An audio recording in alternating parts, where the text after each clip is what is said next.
Fala galera, eu sou o Fabiano Bandeira e aqui no meu canal muito Botafogo de futebol e regatas. Amanhã o Glorioso poderá se tornar líder do Grupo A da Copa Sul-Americana. Falo sobre o jogo pensando numa possível escalação junto com vocês, obviamente com base nos relacionados.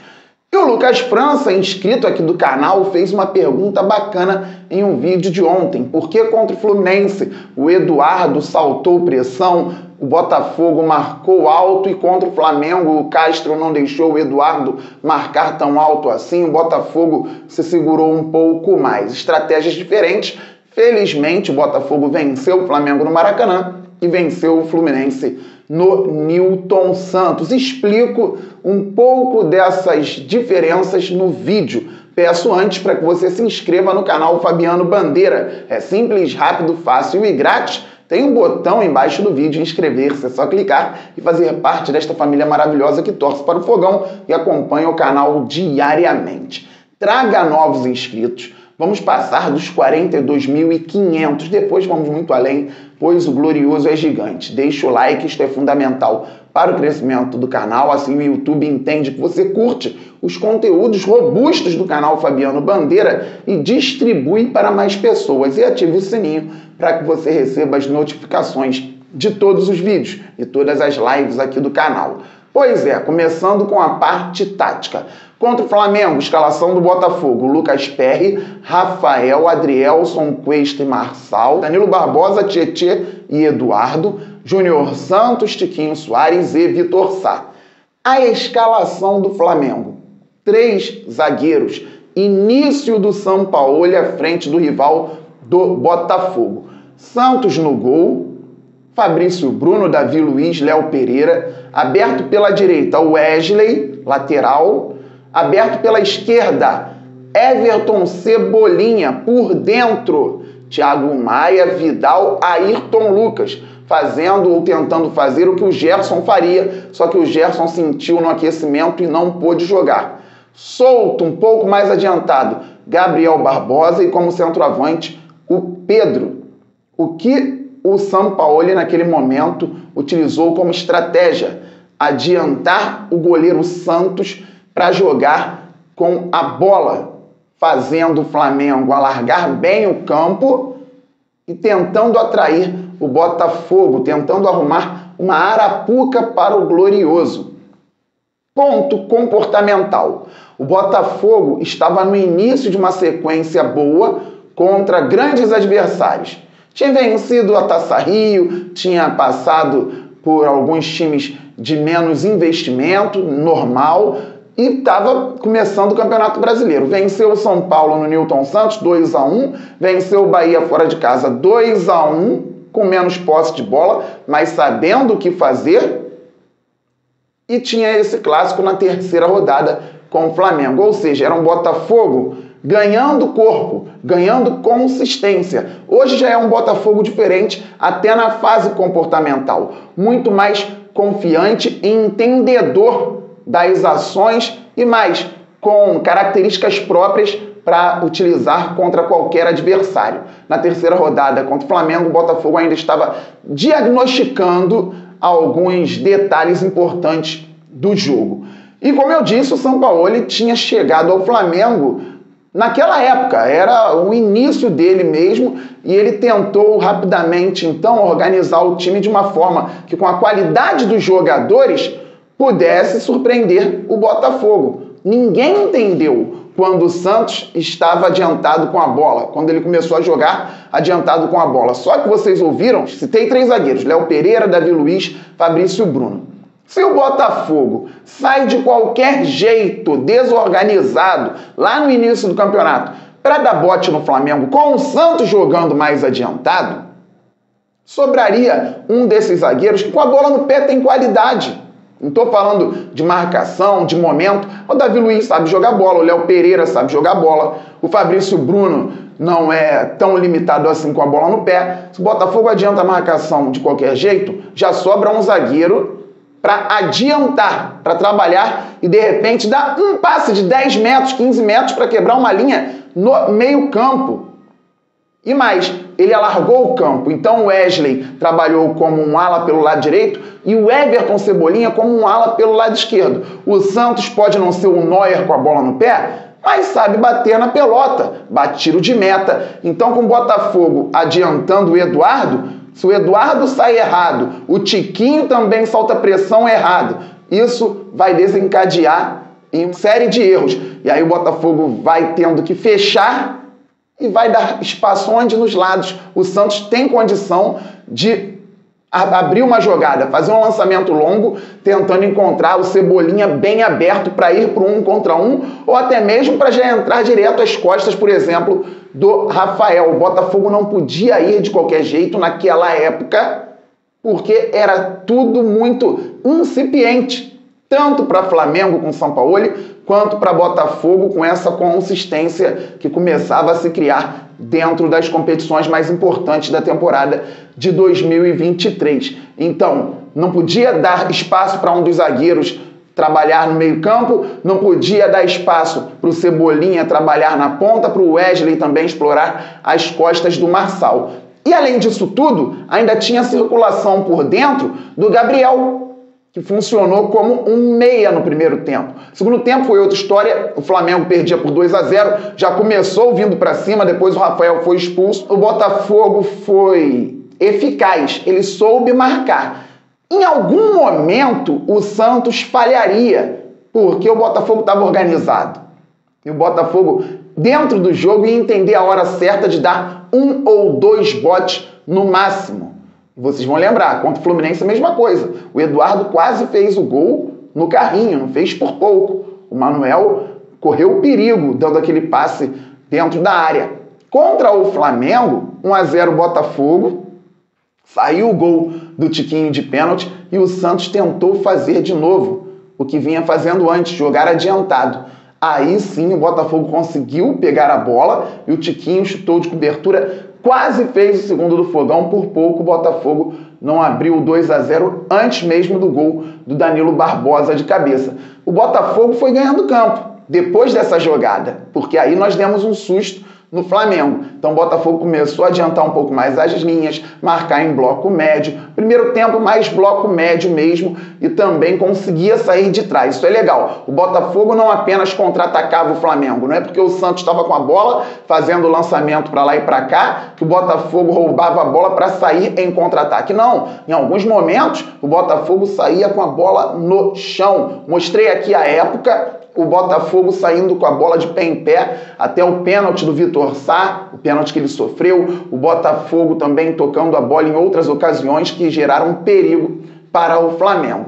Contra o Fluminense agora, na rodada número 7 do Campeonato Brasileiro no último sábado, o Botafogo surpreendeu a muitos, marcando em cima, completamente diferente do que fez contra o Flamengo. O Flamengo tinha 3 zagueiros, o Botafogo não podia soltar um, o Botafogo não podia soltar o Cebolinha bem aberto pelo lado esquerdo deles, não poderia soltar o Wesley bem aberto pelo lado direito deles, não poderia dar a possibilidade do Santos fazer um lançamento pegando algum jogador deles livre.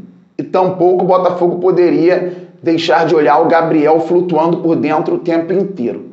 O Fluminense não atuou com 3 zagueiros, veio com a seguinte escalação: Fábio, Samuel Xavier, Nino Felipe Melo e Guga, André, aí tinha o Lima e o Ganso, na frente Arias Cano e o Pirani. E assim o Fluminense adotou a estratégia que vem adotando há muito tempo, de ter a bola. O Santos joga melhor que o Fábio com ela no pé, o Fábio ainda tem dificuldade com a bola no pé, então o Fluminense não pode adiantar o goleiro, não pode posicionar jogadores para fazer vantagem numérica a partir da ideia de ter o goleiro com a bola também, ao contrário do que o Flamengo tentou fazer no jogo contra o Botafogo. Dessa forma, o Botafogo, identificando o que o Fluminense vem fazendo, foi eficaz na marcação alta em vários momentos. Não é à toa. Parte comportamental que se tem no jogo contra o Flamengo. Botafogo já com casca, líder do campeonato, mesmo tendo perdido para o Atlético Paranaense pela Copa do Brasil, ou até mesmo para o Goiás na última rodada, na rodada anterior do Campeonato Brasileiro, o Botafogo era o líder da competição e tinha tudo para fazer um grande clássico em casa. um time que está com casca, um time que está criando uma identidade. Então, sabendo que o Fluminense não ia adiantar goleiro, não ia ter 3 zagueiros, não ia ter homem flutuando como era o Gabriel pelo meio, claro, o Ganso trabalha muito, mas com mais inteligência e capacidade de encontrar espaços com menos dinâmica. O Botafogo foi eficaz, repito. E aí vem o conhecimento sobre o adversário. O 4º jogo do Luiz Castro contra o Fernando Diniz, contra o Flamengo de Sampaoli, era o primeiro. O Sampaoli ainda não tinha enfrentado o Botafogo pelo Flamengo. O Luiz Castro e o Sampaoli se enfrentaram pela primeira vez no clássico da rivalidade. Já contra o Fluminense, o Botafogo jogou 4 vezes comandado pelo Luiz Castro, Fluminense do Fernando Diniz. Primeiro turno do ano passado, o Botafogo tinha, por exemplo, 3 zagueiros na linha de defesa, com Canu, Carli e Cuesta. Os atacantes do Botafogo, Vinícius Lopes, Matheus Nascimento e Chay, aberto pela esquerda. Então era um Botafogo diferente, quase 80% de posse de bola para o Fluminense, vitória por 1-0 para eles, gol do Manuel. Mesmo assim, o Botafogo teve chance com o Saravia e o Erisson de empatar. Na verdade, nós faríamos o primeiro gol, acabamos perdendo a oportunidade. O Fluminense, numa jogada mais ou menos desenvolvida, que não foi tão desenvolvida assim, fez o gol. Maracanã, segundo turno, Botafogo abriu 2-0. Primeiro gol já com toque de bola, abertura na direita, exploração de espaços que o Fluminense dava. O Júnior Santos cruzou forte para dentro. O Eduardo chegou como segundo atacante. Quem viu a análise que fiz hoje mais cedo sobre os meias do Fogão está ligado e fez 1-0. No segundo tempo, Fluminense tentando de alguma forma marcar alto, Botafogo com a escapada do Jefinho fez 2-0, depois o Fluminense empatou, um pênalti mal dado pelo árbitro e o Botafogo com perdas importantes por questões físicas, Eduardo e Jefinho, e não conseguiu repor. Então o Botafogo já tinha dado mais trabalho ao Fluminense ano passado. Campeonato Carioca deste ano, Fluminense com bem mais posse, o Botafogo não jogou no contra-ataque. O Botafogo adotou uma estratégia de marcar em bloco médio, vez ou outra em bloco baixo. Uma hora ou outra tentou fazer uma pressão alta, nem sempre, porque ainda não estava confiante, também ainda não tinha aquele desenho organizado para fazer, mas o Botafogo teve a ideia de explorar as costas dos laterais com bolas longas. Fez bastante no primeiro tempo, fez o gol na segunda etapa. 4º jogo contra o Fluminense, e depois do Fluminense ter jogado contra o Flamengo e ter sido surpreendido com a marcação alta do rubro-negro na Copa do Brasil, o Castro identificou, pegou tudo aquilo que ele tinha observado anteriormente, colocou no jogo e os atletas foram maravilhosos na execução. Não foi só a ideia, foi a execução. Então teve parte comportamental, teve confiança e entendimento do que deveria ter sido feito contra um time com novidades e o que deveria ter sido feito contra um time que já apresenta um padrão e que já enfrentou o Botafogo com esse padrão em várias oportunidades. Assim, o Botafogo surpreendeu, marcando alto, colocando o Gabriel Pires para roubar bola no campo ofensivo, e foram 9 roubadas de bola só do Gabriel Pires no campo de ataque. Assim, o Botafogo venceu bem o tricolor. 2 estratégias diferentes, para momentos diferentes, com uma consistência muito legal do nosso Botafogo, que continue essa evolução. Falando agora sobre a Copa Sul-Americana, estão relacionados para o jogo de amanhã Lucas Perry, Douglas Borges e Hugo Gabriel, goleiros. Para a lateral direita, Daniel Borges e Edi Plácido. Rafael está em tratamento. Para a lateral esquerda, Hugo e Marçal.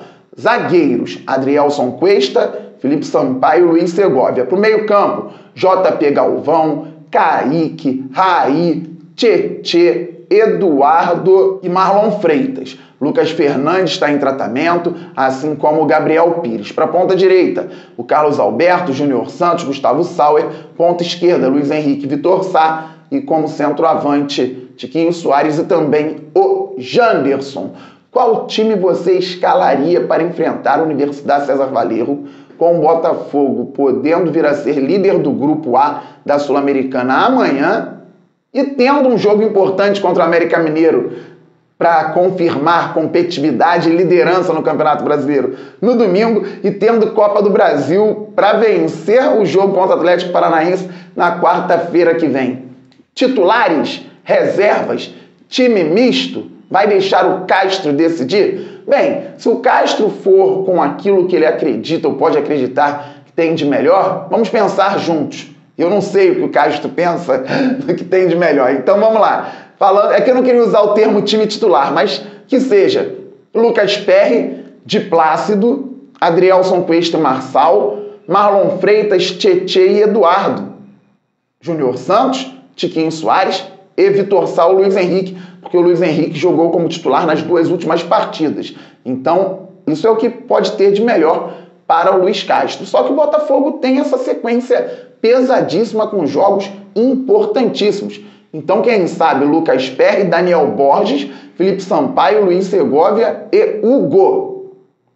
Kaique, talvez Marlon Freitas e o Raí, Gustavo Sauer, Tiquinho Soares, porque não joga contra o América Mineiro, está suspenso pelo 3º cartão, ou o Janderson e Luiz Henrique ou Vitor Sá. Não sabemos também. Ou será que o Carlos Alberto ganha uma chance ou na direita ou na esquerda? Creio que o Kaique entre na segunda etapa, se entrar amanhã. Eu quero que ele entre para ele ganhar ritmo, porque pode vir a ser muito importante na sequência pesada do Botafogo na temporada. E o Kaique, quando se machucou ano passado contra o Red Bull Bragantino, estava muito bem. Era um dos melhores jogadores do Botafogo no campeonato.